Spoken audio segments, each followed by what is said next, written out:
On the night of September 21st, 1788, the army of the Holy Roman Emperor fought a desperate battle on the banks of the Timish River, near a small town called Karánsebes. Artillery thundered in the darkness. Cavalry charged through burning supply wagons. Thousands of muskets flashed along the riverbank as entire infantry columns poured volleys into the night. By sunrise, the army was scattered across miles of countryside. Its baggage train had been looted. Its cannons sat abandoned in the mud. And the emperor himself was lying in a creek, thrown from his horse in the chaos. There was only one problem. The enemy never showed up. The nearest Ottoman soldier was 2 full days' march away. One of the most powerful militaries in Europe had just fought a major engagement against itself and lost. So how does an army of nearly 100,000 men lose a battle with no enemy on the field? If you had asked anyone in Vienna in the spring of 1788, they would have told you this war was already won. The Habsburg Empire had allied itself with Catherine the Great's Russia to carve up the declining Ottoman Empire, and Emperor Joseph II had mobilized one of the largest forces Europe had ever seen, roughly 100,000 men and hundreds of guns, marching south toward the Danube frontier. The Ottomans were dismissed as a fading power, decades past their military prime. The mood in Vienna was not worried. It was impatient. This war should be over by Christmas.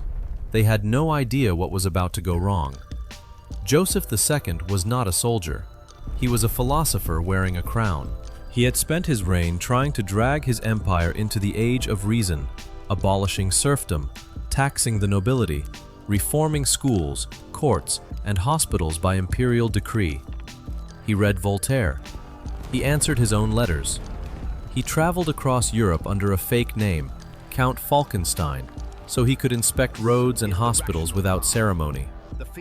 He believed that a rational mind could fix anything, and he was absolutely convinced that the same intellect that could reform an empire could command an army. He micromanaged everything, from supply schedules to the placement of individual regiments, drowning his staff in written instructions.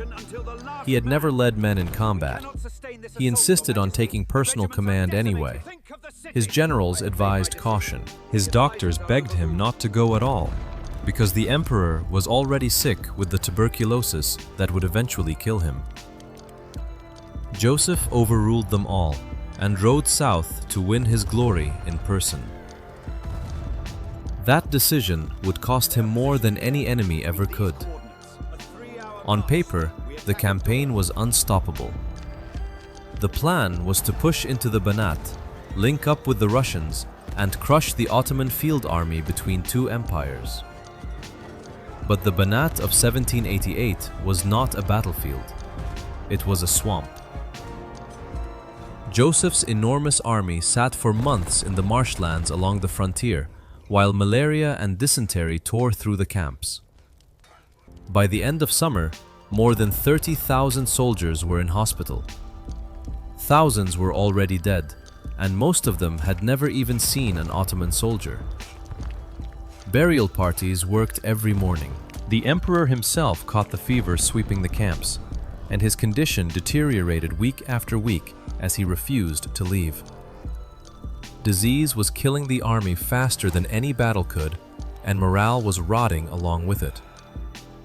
And beneath the sickness ran a deeper flaw, one that nobody in Vienna had taken seriously.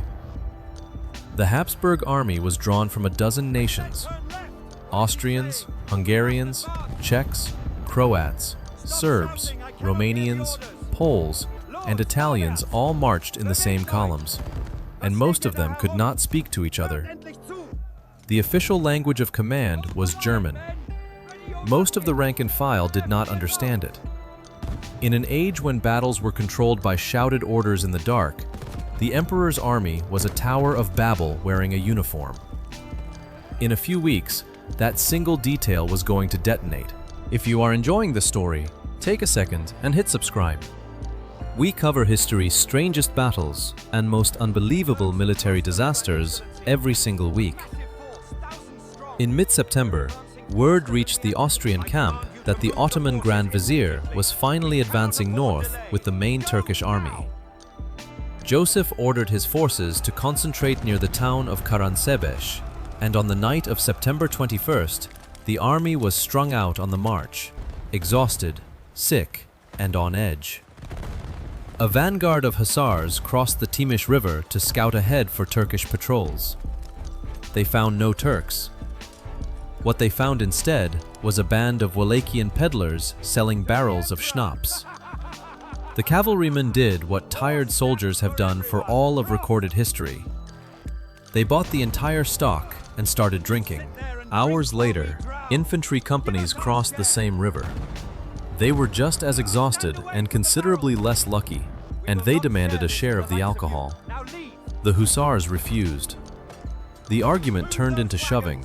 The shoving turned into fists, and somewhere in the darkness, the hussars dragged the barrels into a wagon circle and built a barricade around their schnapps.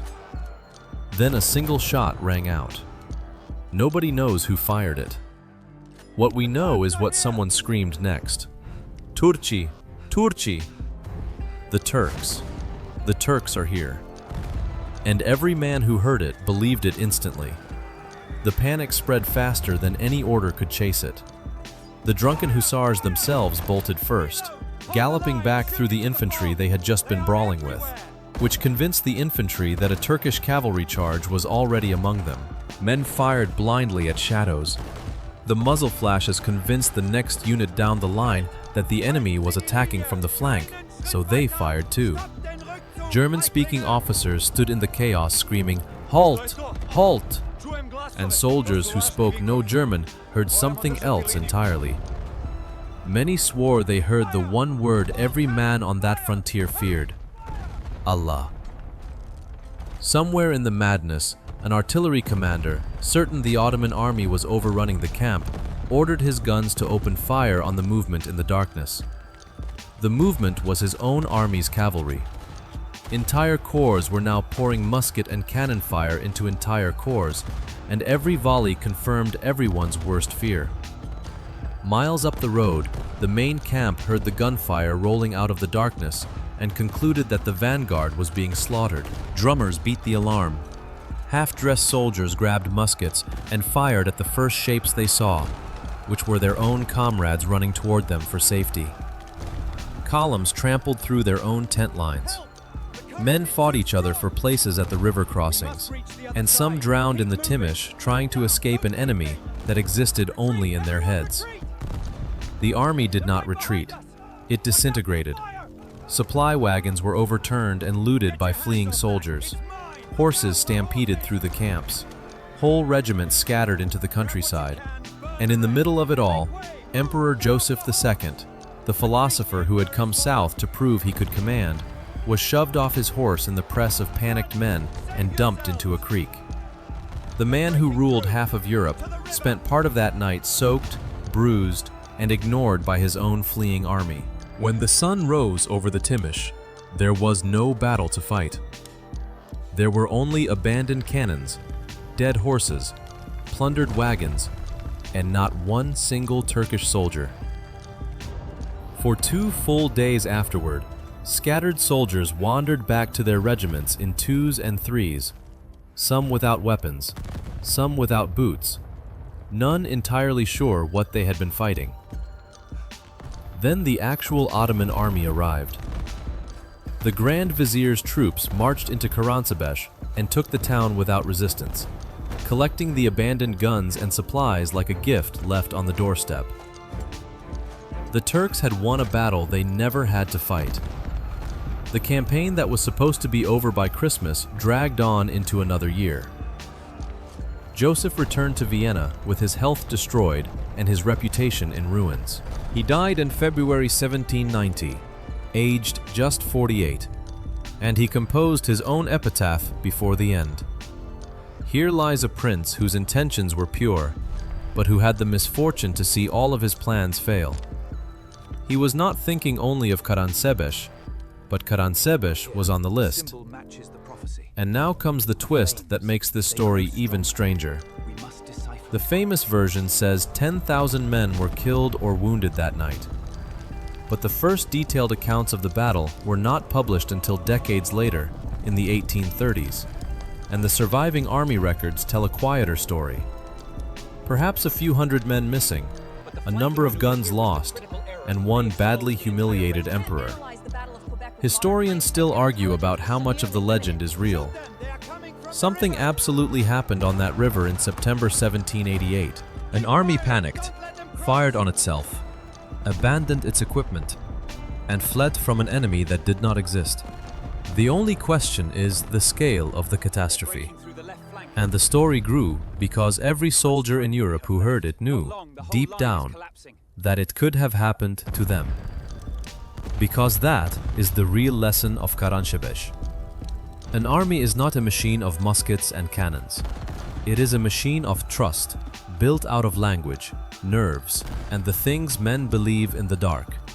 Joseph II brought 100,000 soldiers to fight the Ottoman Empire, and he was defeated by a barrel of schnapps, a single gunshot, and one shouted word. If this story pulled you in, subscribe and drop a like so more people can find this channel. And tell us in the comments, what do you think really happened that night on the Timish?